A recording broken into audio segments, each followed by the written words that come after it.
क्या हुआ जब अमरनाथ की यात्रा कर रहे अपने भक्तों की जान बचाने खुद महादेव दौड़े चले आए। दोस्तों, आज हम आपके लिए एक ऐसी सच्ची और चमत्कारी घटना लेकर आए हैं जो अमरनाथ यात्रा के दौरान घटी और जिसे सुनकर आपके रोंगटे खड़े हो जाएंगे।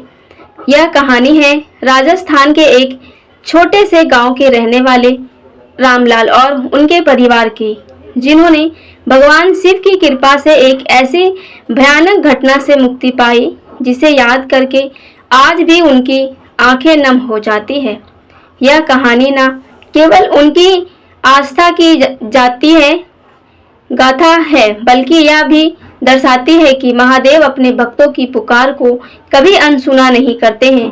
तो आइए इस कहानी को शुरू करते हैं, जानते हैं और देखते हैं कि कैसे भोलेनाथ ने अपने भक्तों की रक्षा के लिए स्वयं प्रकट होकर चमत्कार किया। लेकिन इससे पहले वीडियो को लाइक करें, चैनल को सब्सक्राइब कर लें और कमेंट बॉक्स में हर हर महादेव जरूर लिखें। दोस्तों, रामलाल राजस्थान के बीकानेर जिले के एक छोटे से गांव खरनाली में अपनी पत्नी सरिता और 12 साल के बेटे गोविंद और 8 साल की बेटी राधा के साथ रहते थे। उनका जीवन सादगी भरा था। गांव में एक छोटी सी किराने का दुकान और खेती बाड़ी से उनके परिवार का गुजारा चलता रहता था। रामलाल बचपन से ही भगवान शिव के परम भक्त थे। उनके घर में एक छोटा सा मंदिर था जहां पर हर सुबह और शाम वह शिवलिंग के पूजा करते, भोलेनाथ के भजन गाते और अपने मन ही मन हर बात महादेव को बताते। रामलाल का एक सपना था कि वह अपने पूरे परिवार के साथ अमरनाथ की पवित्र यात्रा करे और बाबा बर्फानी के दर्शन करे। उनके गांव में कई लोग अमरनाथ यात्रा की कहानी सुनाते थे, कैसे वहां की गुफा में प्राकृतिक रूप से बनने वाले बर्फ का शिवलिंग भक्तों के सभी दुखों को हर लेते हैं और कैसे वहां की यात्रा करने से 23 तीर्थों का पुण्य मिलता है। रामलाल को विश्वास था कि बाबा बर्फानी के दर्शन से उनके परिवार की सारी परेशानियां दूर हो जाएंगी। लेकिन रामलाल की स्थिति ऐसी नहीं थी, वह आसानी से इस यात्रा को पूरा कर पाते। उनकी दुकान से होने वाली कमाई घर के खर्चों में ही चली जाती थी। फिर भी उन्होंने पिछले 3 सालों से हर महीने थोड़े थोड़े पैसे बचाए। वह चाहते थे कि इस बार वह अपने पूरे परिवार के साथ अमरनाथ यात्रा पर जरूर जाएं। साल 2025 की बात है जब रामलाल ने अपनी बचत को गिना और पाया कि उनके पास यात्रा के लिए पर्याप्त पैसे जमा हो चुके हैं। उनकी खुशी का कोई ठिकाना नहीं था। उन्होंने अपनी पत्नी सरिता से कहा, इस बार हम जरूर बाबा के दर्शन करेंगे। महादेव ने मेरी पुकार सुन ली है। रामलाल ने अपने गांव के कुछ अन्य भक्तों के साथ निकल गए, मिलकर अमरनाथ यात्रा की योजना बनाई। उनके साथ उनके पड़ोसी श्यामलाल और उनकी पत्नी कमला, गांव के पुजारी हरिप्रसाद और कुछ अन्य लोगों भी शामिल थे। कुल मिलाकर 12 लोग का एक छोटा सा समूह तैयार हुआ। सभी ने जम्मू तक ट्रेन से जाने का फैसला लिया और वहां से बस के जरिए पहलगाम तक पहुंचने की योजना बनाई। पहलगाम से अमरनाथ गुफा की यात्रा पैदल शुरू होती थी, जो लगभग 46 किलोमीटर थी। सावन का महीना शुरू होने से पहले रामलाल और उनका समूह जम्मू के लिए रवाना हुए। ट्रेन का सफर लंबा था और रास्ते में सभी भक्त भगवान शिव के भजन गाते, उनकी कथाएं सुनते और यात्रा के लिए उत्साह बनाए रखते। रामलाल की बेटी राधा बार बार पूछती, पापा, क्या बाबा बर्फानी हमें सचमुच दिखेंगे? रामलाल मुस्कुराते हुए कहते हैं, बेटी, जो सच्चे मन से बाबा को पुकारता है उसे बाबा जरूर दर्शन देते हैं। जम्मू पहुंचने के बाद समूह ने पहलगाम के लिए बस ली। पहलगाम का रास्ता हरे भरे पहाड़ों, घने जंगलों और दिलदार नदी थे किनारे से होकर गुजरता था। रास्ते में प्रकृति का सौंदर्य देखकर सभी का मन प्रफुल्लित हो रहा था, लेकिन रामलाल को थोड़ा डर भी था। उन्होंने सुना था कि अमरनाथ यात्रा का रास्ता बेहद कठिन है। ऊंचे पहाड़, बर्फीली हवाएं और कभी-कभी अत्यशील मौसम यात्रियों के लिए चुनौतियां पैदा कर देता है। फिर भी उनकी आस्था अटल थी। पहलगाम पहुंचकर सामूहिक ने कुछ घंटे आराम किया और यात्रा की तैयारी शुरू की। रामलाल ने अपने बच्चों को गर्म कपड़े पहनाए क्योंकि ऊंचाई पर ठंड बहुत ज्यादा थी। उन्होंने अपने बैग से कुछ खाने पीने का सामान, पानी और जरूरी दवाएं रखी। पहलगाम से चंदनवाड़ी तक का रास्ता बस से तय किया गया और वहां से पैदल यात्रा शुरू होनी थी। चंदनवाड़ी में रामलाल और उनके समूह ने पवित्र स्नान यात्रा की शुरुआत से पहले बाबा बर्फानी की पूजा की। स्थानीय पंडितों ने उन्हें बताया कि यहाँ वही जगह है जहाँ भगवान शिव ने अपने माथे से चंद्रमा को उतारा था। सभी ने मन ही मन प्रार्थना की, उनकी यात्रा निश्चित पूरा हो। रामलाल ने अपनी बेटी राधा को गोद में उठाया और कहा, बेटी अब हम बाबा के घर जा रहे हैं, तुम डरना मत, बाबा हमारी रक्षा करेंगे। चंदनवाड़ी से पीहू घाटी की चढ़ाई शुरू हुई। यह रास्ता संकारा और प्रस्तीला था। ऊंचे ऊंचे पहाड़ों के बीच से गुजरते हुए हवा में ठंडक बहती जा रही थी। रामलाल का बेटा गोविंद उत्साह से भरा था, लेकिन राधा को थोड़ा डर लग रहा था। वह बार बार अपनी माँ सरिता का हाथ पकड़ लेती।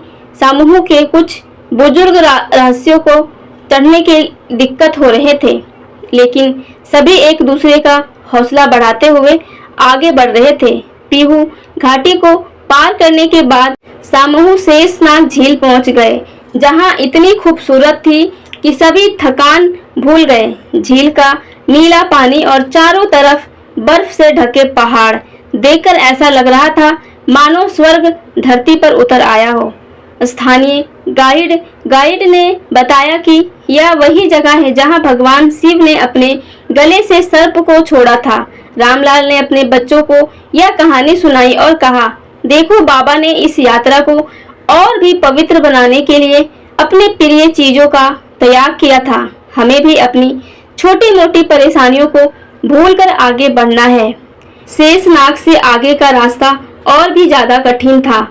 पचतानी तक पहुंचने के लिए खाड़ी, चटाई और बर्फीले रास्ते से गुजरना था।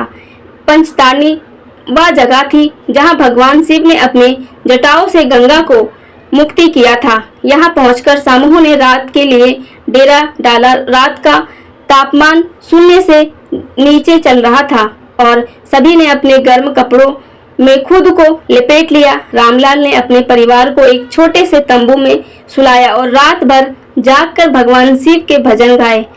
पंचतानी से रात गुजरने के बाद समूह अगले दिन सुबह अमरनाथ गुफा की ओर बढ़, लेकिन उस दिन मौसम अचानक खराब हो गया। आसमान में काले बादल छा गए और तेज हवाएं चलने लगी। गार्ड ने सभी को सावधान करने को कहा, क्योंकि बर्फीले रास्तों पर बारिश या तूफानी खतरनाक हो सकती थी।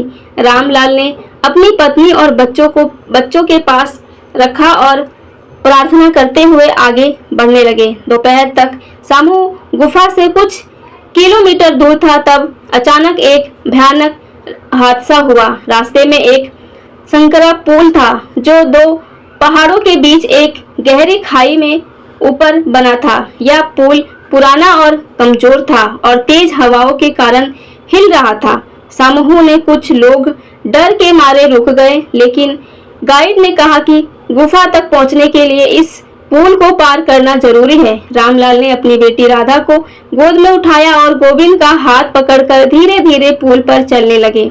लेकिन जैसे ही समूह पुल के बीच में पहुंचा, एक जोरदार हवा का झोंका आया और पुल की रस्सियां टूटने लगी। सभी लोग चिल्लाने लगे। राधा डर के मारे रोने लगी और सरिता ने रामलाल का हाथ कसकर पकड़ लिया। गाइड ने चिल्लाकर कहा, सब लोग शांत रहो, धीरे धीरे पीछे हटे। लेकिन इससे पहले कि कोई कुछ कर पाता।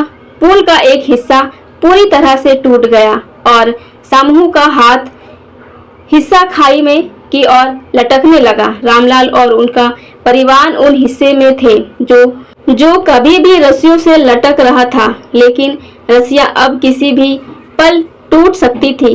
सभी लोग अपने जान की सलामती के लिए प्रार्थना करने लगे। रामलाल ने अपनी आंखें बंद की और मन ही मन महादेव को पुकारने लगे, हे भोलेनाथ, हम आपके दर्शन करने आए थे, अब हमारी रक्षा करें, मेरा बच्चा और पत्नी को बचाए। अगर हमें कुछ हो गया तो हमारा परिवार बिखर जाएगा। कृपया महादेव हमारी पुकार सुन ले। तभी एक चमत्कार हुआ। अचानक तेज हवाएं रुक गई और एक रहस्यमयी शांति छा गई। सभी ने अपनी आंखें खोली तो देखा कि एक नागा साधु, जिसके शरीर पर भूत लिपटी थी और जटाएं कंधे तक लटक रही थी, पुल के दूसरी ओर खड़ा था। उसका चेहरा तेज से चमक रहा था और उनकी आंखों में एक अजीब सी शांति थी। उसने जोर से कहा, डरो मत, भोलेनाथ तुम्हारे साथ है, मेरे पीछे आओ, मैं तुम्हें सुरक्षित निकाल दूंगा। सभी लोग उस साधु को देखकर हैरान थे। इतनी ऊंचाई पर, इतने खतरनाक रास्ते पर वह साधु अचानक कहां से आ गया? लेकिन रामलाल को उस साधु पर भरोसा हो गया। उन्होंने अपने परिवार को हिम्मत दी और धीरे धीरे साधु की ओर बढ़ने लगे। साधु ने अपनी लाठी से टूटी हुई रस्सियों को थाम लिया और एक एक करके सभी को दूसरी ओर खींच लिया। यह देखकर सभी लोग तंग रह गए, क्योंकि रस्सियों को इतनी कमजोर थी कि उनका वजन सहना असंभव था। फिर भी साधु की मदद से पूरा समूह सुरक्षित दूसरी ओर पहुंच गया। जब सभी लोग सुरक्षित पहुंच गए तो रामलाल ने साधु के चरणों में सिर झुकाकर और कहा, महाराज, आपने हमारी जान बचाई, आप कौन हैं और आप इस सुनसान जगह पर कैसे आए? साधु ने मुस्कुराते हुए कहा, मैं तो बस भोले का एक दास हूँ। तुम सब बाबा बर्फानी के दर्शन करने आए हो तो बाबा तुम्हें कोई नुकसान नहीं होने देंगे। अब आगे बढ़ो, गुफा ज्यादा दूर नहीं है। रामलाल और उनकी समूह ने साधु को फिर से देखने की कोशिश की, लेकिन वह अचानक गायब हो गए। सभी हैरान थे, क्योंकि रामलाल ने कहा, रामलाल, यह कोई साधारण साधु नहीं था, यह तो स्वयं महादेव थे जो हमारी रक्षा करने आए थे। रामलाल की आंखों में आंसू आ गए। उन्होंने अपने परिवार को गले लगाकर और कहा, हाँ, यह बाबा की कृपा थी, अब हमें कोई नहीं रोक सकता। कुछ घंटों बाद समूह अमरनाथ गुफा पहुंच गए। वहां का दृश्य देखकर सभी की आंखें खुली की खुली रह गई। गुफा के अंदर बर्फ का शिवलिंग चमक रहा था और उनके पास माता पार्वती और गणेश की भी बर्फीली प्रतिरूप थे। रामलाल और उनके परिवार ने गुफा में प्रवेश किया और बाबा बर्फानी की पूजा की। राधा ने अपनी छोटी सी आवाज से कहा, पापा, बाबा बर्फानी कितने सुंदर हैं। रामलाल ने अपनी बेटी को गले लगाया और कहा, हाँ बेटी, यह बाबा की माया है। पूजा के दौरान रामलाल की नजर गुफा के एक कोने में गई, जहां दो सफेद कबूतर बैठे थे। उन्होंने गाइड से पूछा, यह कबूतर यहाँ कैसे हैं? इतनी ऊंचाई पर यहाँ ऑक्सीजन कम है या कैसे जीवित रहते हैं? गाइड ने मुस्कुराते हुए बताया, यह साधारण कबूतर नहीं है। पौराणिक कथा के अनुसार यह वही कबूतर हैं जिन्होंने भगवान शिव की अमर कथा सुनी थी और अमर हो गए। इनका दर्शन होना बाबा बर्फानी और माता पार्वती के दर्शन के समान माना जाता है। रामलाल और उनके परिवार ने कबूतरों को देखकर प्रणाम किया। उन्हें यकीन हो गया कि उनकी यात्रा में जो चमत्कार हुआ वह कोई संयोग नहीं था, यह भगवान शिव की लीला थी, जो अपने भक्तों की रक्षा के लिए हर बार किसी न किसी रूप में प्रकट होते हैं। अमरनाथ गुफा में दर्शन के बाद रामलाल और उनके समूह वापस पहलगाम लौटा। यात्रा के दौरान हुई घटना ने सभी के मन में भगवान शिव के प्रति आस्था को और गहरा कर दिया। रामलाल ने अपने गांव पहुंचकर सभी को यह कहानी सुनाई। उनके गांव में यह बात फैल गई कि और लोग उनके घर आकर इस चमत्कार की कहानी सुनने लगे। रामलाल की जिंदगी में भी बदलाव आया। किराने की दुकान अब पहले से ज्यादा चलने लगी और उनके खेतों में फसल भी अच्छी होने लगी। उन्होंने अपने बच्चों को अच्छी शिक्षा दिलाई और गोविंद का और राधा बड़े होकर अपने पिता की तरह शिव भक्त बने। हर साल सावन के महीने में रामलाल अपने पवित्र परिवार के साथ गांव से गांव के शिवलिंग में विशेष पूजा करते और उस चमत्कार को याद करते जिसने उनकी जान बचाई थी। दोस्तों, यह कहानी सिर्फ रामलाल और उनके परिवार की नहीं है, बल्कि यह हर उस शिव भक्त की है कहानी जो सच्चे मन से बाबा बर्फानी के दर्शन के लिए अमरनाथ की कठिन यात्रा करता है। पौराणिक मान्यताओं के अनुसार अमरनाथ गुफा वही पवित्र स्थान है जहां भगवान शिव ने माता पार्वती को अमृत का रहस्य बताया था। इस गुफा में बना बर्फ का शिवलिंग चंद्रमा की कलाओं के साथ बढ़ता और घटता है, जो प्रकृति का एक अनोखा चमत्कार है। हिंदू धर्म में यह माना जाता है कि अमरनाथ यात्रा करने से भक्तों के सभी पाप नष्ट हो जाते हैं और उन्हें मोक्ष की प्राप्ति होती है। पुराणों में कहा गया है कि बाबा बर्फानी के दर्शन से काशी के लिंग दर्शन से 10 गुना, प्रयाग से 100 गुना और नैसी सारण तिथि से 1000 गुना अधिक पुण्य मिलता है।